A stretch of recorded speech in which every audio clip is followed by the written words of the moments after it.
This project really isn't a rod build as much as it is a rod modification of an existing off-the-shelf rod. I thought maybe there would be some people out there who would enjoy fishing with a really long ultralight rod set up for casting. This one's an 8-foot long rod. I have a preference for long ultralight rods, and to me the definition of ultralight isn't necessarily the weight and the size of your equipment, but it has more to do with the weight of the lure that you're using.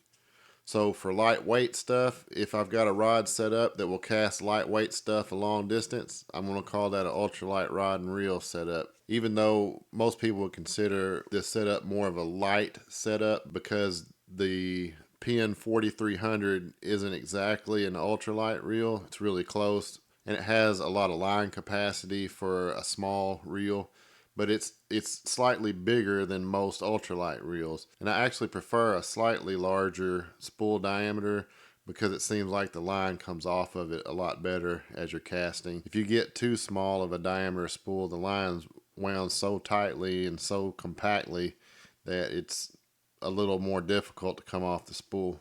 So if having something that you can throw lightweight lures a long distance is an idea that appeals to you, you might want to follow along with this. So with the longer rod, you're automatically going to get better casting distance. You're further out where the line comes off the rod. You're going to get a little further distance because of that. With this particular rod blank, it has a strong backbone, but a very whippy tip section, which is really good for launching lures a long way. By incorporating the new guide concept theory into the rod build, somewhat modified, but still the same basic concept. By doing that, it actually helps increase casting distance as well. This video is going to be more of a collective group of videos that I've already done put together in one, with the addition of put some footage of wrapping the guides, and I took the rod out for a test run to try it out. As I go through the video, there will be links in the description as well as in the info button in the top right hand corner of the video. If you want to take a closer look at any of the videos that details some of the different processes that went into this modification, you can either look at the links in the description or in the info button. Click on those and you'll be taken to the videos that go over the standalone sections that I used in doing this rod modification.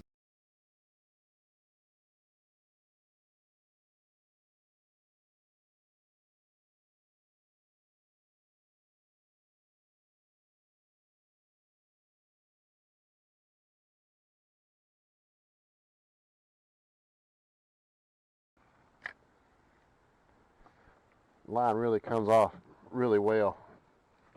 You can cast a long distance. That little flick of the wrist, I probably got a good 30 yards on that cast, and I'm using a 1/32 ounce jig head. This is actually going to be a modification of an existing rod. I found 8-foot crappie rods on clearance at Academy Sports last winter, and they were $10 a piece. This rod just felt like it would make a really good ultralight rod for the type of ultralight fishing I do. The tips on these are real whippy. They're crappie rods and they're built for vertical jigging, so I'm modifying this rod to better suit it towards casting for distance than vertical jigging.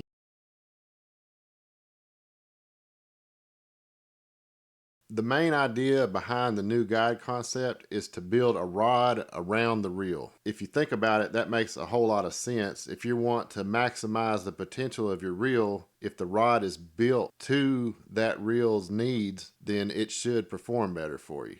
And in the new guide concept, there are two basic types of guides with other subtypes. There's reduction guides that basically bring the diameters of the guides down incrementally until you reach the next set of guides that are called the running guides. And the idea is you take the line coming off the reel spool and quickly reduce the line down and get it under control before the line passes through the running guides. And what that does is it allows for greater casting distance, better rod sensitivity because you're using these low profile, lightweight guides as your running guides, and you're actually using quite a few of them as opposed to the conventional way of laying out spinning rod guides. So you should, in theory, get better casting distance, better lure action, and better rod sensitivity by using this setup. And I will say for sure it casts really well. So if you go with this layout, you're going to like the casting distance. So you can see there how the line under a load very closely mimics the taper of the rod itself. That allows the rod to flex like it needs to, and it doesn't put any undue strain on the rod.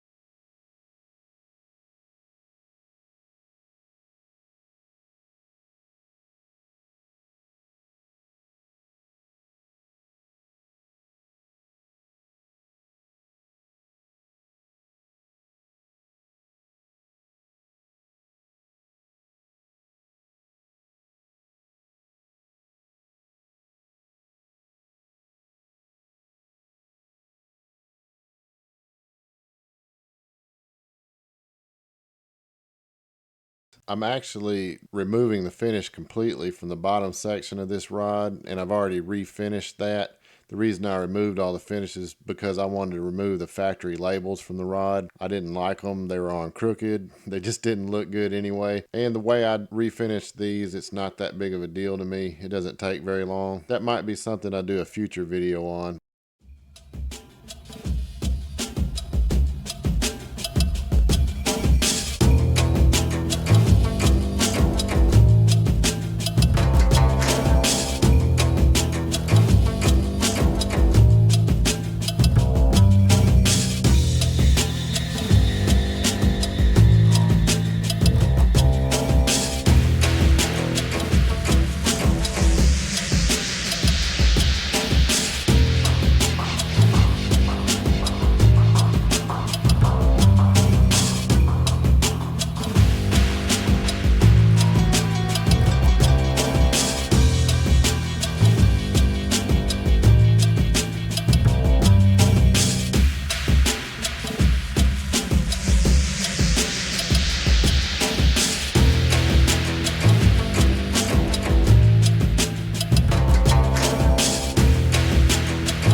My motivation for doing this video wasn't so much to provide everyone with a step-by-step guide for how to do this project exactly. I think what I was really going for was trying to get people to think outside of the box a little bit when it comes to rod building. Rod building doesn't always have to be about building a rod from scratch with a fresh blank. There are a lot of things you can do to off-the-shelf rods to make them better rods for you, and a lot of times those blanks used in a lot of off-the-shelf rods are good blanks. They're just not always put together with the same kind of thought and process that you would typically see on a more expensive rod. I mentioned in the video I did on the new guide concept layout for rod guides for spinning rods, I mentioned that the first rod I built that I lost, it's at the bottom of a creek unfortunately now, and I'll never see it again. But I really like that rod a lot, and believe it or not, it was built on a Black Widow crappie jigging pole, the kind that you just tie the line straight to the end of the rod and let it hang out over the edge of your boat or off the bank or whatever you're doing. It's basically a glorified cane pole. I ended up making it into a one-piece rod, and by gluing the sections together and building off the blank that I was left with doing that. And I made it into about a 7.5 foot long rod that worked really well. So, you know, you don't always have to spend the big bucks. And if you want to get into rod building, starting out with rod modification is a good way to go about that. So I hope y'all enjoyed the video. I hope you might take something from it.